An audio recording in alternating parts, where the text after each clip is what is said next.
देश के जाने माने कवि, जिनको लोग युग वक्ता भी कहते हैं, राम कथा मानस मर्मज्ञ भी कहते हैं, जिनकी अपने अपने राम नामक श्री राम कथा पूरे विश्व में विख्यात हो चुकी है, ऐसे डॉक्टर कुमार विश्वास 22 दिसंबर को मेरठ महोत्सव में बोलते हुए कुछ यूं बोल जाते हैं कि वो सोशल मीडिया की सनसनी बन जाता है।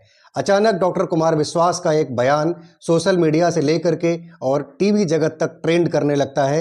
एक इशारे इशारे में उन्होंने बिना नाम लिए एक ऐसा बयान दे दिया जिसको कई सारे लोग राजनीति के माध्यम से भी जोड़कर देखने लगे हैं और सामाजिक चेतना और सांस्कृतिक चेतना के आश्रय भी उनके उस बयान को जोड़कर देखा जाने लगा है।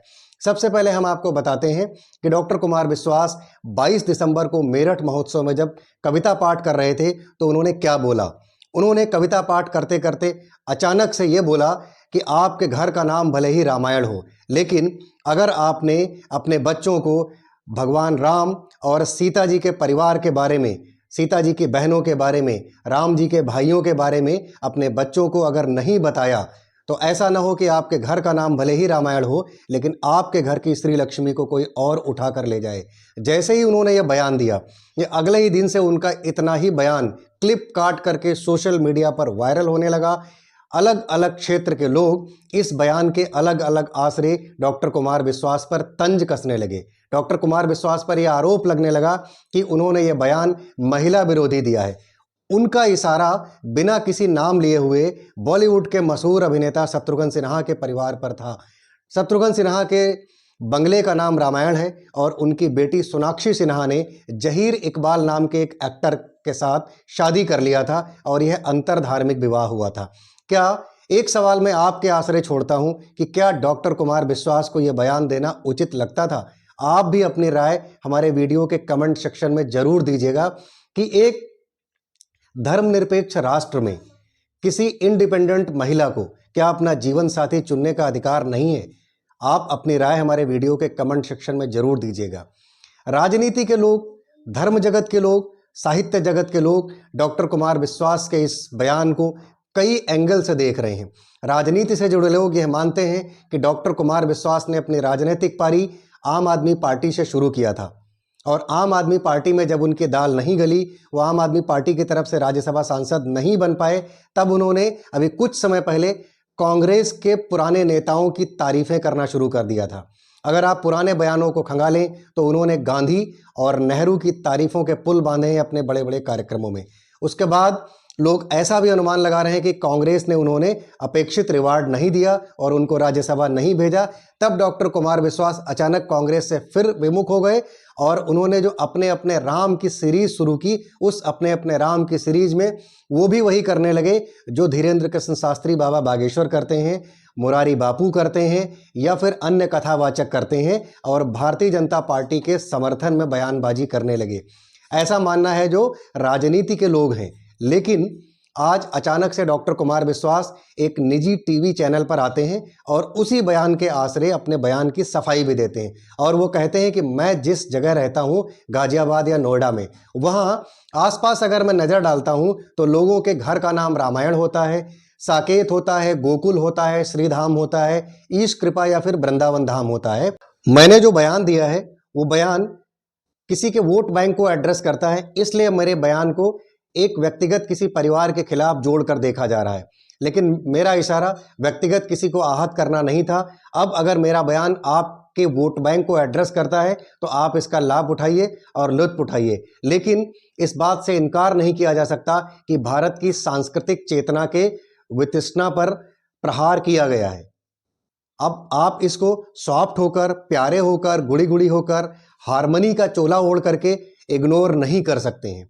इस बयान के बाद तो और भी लोग डॉक्टर कुमार विश्वास के बयान पर परिचर्चा करने लगे हैं और ये भी कहने लगे हैं कि इस बयान के बाद डॉक्टर कुमार विश्वास की महिला विरोधी सोच निकल करके आई है और डॉक्टर कुमार विश्वास जब अपने कार्यक्रमों में वुमेन एम्पावरमेंट की बात करते हैं तो अब थोड़ा सा ये बात करना उनकी बेईमानी भी लगेगा। डॉक्टर कुमार विश्वास के व्यक्तित्व की अगर बात किया जाए तो वो एक मुखर वक्ता हैं, राष्ट्र वक्ता हैं, राम कथा मानस मर्मज्ञ भी हैं, क्योंकि उनकी राम कथा में बड़े बड़े साधु संत, वो चाहे मुरारी बापू हों, चाहे धीरेन्द्र कृष्ण शास्त्री हों, उनको सुनने के लिए बैठे रहते हैं। जब भी उनकी बड़े बड़े कवि सम्मेलन होते हैं, उन कवि सम्मेलनों में देश के तमाम अनेक मुख्यमंत्री भी रहते हैं और इसकी शुरुआत 2012 में हुई थी, जब नरेंद्र मोदी जो उस वक्त खुद गुजरात के मुख्यमंत्री हुआ करते थे और इनको पूरी पूरी रात बैठ करके सुनते थे, और न सिर्फ सुनते थे बल्कि इनके आयोजक भी होते थे। डॉक्टर कुमार विश्वास के विषय में यह माना जाता है कि हर राजनीतिक पार्टी के बड़े नेताओं से उनके अच्छे संबंध हैं। अगर आप छत्तीसगढ़ की बात करें तो उनके रमन सिंह से भी संबंध है और उनके बघेल साहब से भी अच्छे संबंध हैं। महाराष्ट्र में अभी उन्होंने एक बड़ा कार्यक्रम किया अपने अपने राम का, जिस कार्यक्रम में उनको नितिन गडकरी दिल्ली से लेने के लिए खुद आए अपना चार्टर्ड प्लेन लेकर के, और वहां के कार्यक्रम में नितिन गडकरी के साथ देवेंद्र फडणवीस उनके साथ गले मिलते दिखाई दिए, सम्मान प्राप्त करते दिखाई दिए।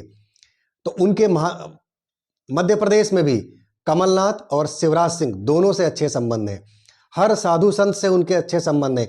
नरेंद्र मोदी से लेकर के अमित शाह तक से उनके अच्छे संबंध हैं।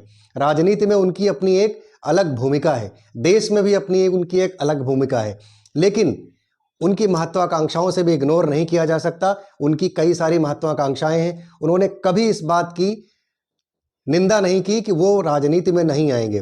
उन्होंने सदैव इस बात के ऑप्शन खुले रखे कि अगर उन्हें मौका मिलेगा तो वो राजनीति में आएंगे, और राज्यसभा या लोकसभा जहां भी उन्हें मौका लगेगा वो जाने के लिए तैयार भी हैं। वो खुद को कभी चाणक्य बताते हैं, खुद को कभी रामधारी सिंह दिनकर बताते हैं, लेकिन वो किसी भी बड़े नेता की आलोचना करने में कभी नहीं चूकते।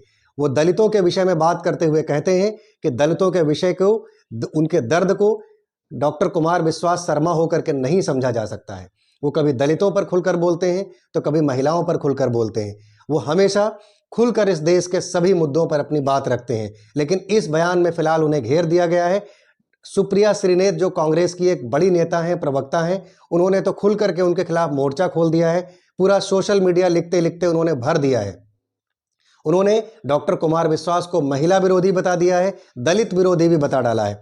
लेकिन डॉक्टर कुमार विश्वास फिलहाल अपने बयान पर डिप्लोमेटिक तरीके से अडिग हैं। वो कहते हैं कि भारत की सांस्कृतिक चेतना पर जिस तरीके से हमला हुआ है, सांस्कृतिक चेतना शब्द अपने आप में एक बड़ा शब्द है, उसका किस परिप्रेक्ष्य में आप उसकी समझदारी को समझते हैं, ये अपने आप में एक बड़ा सब्जेक्ट है।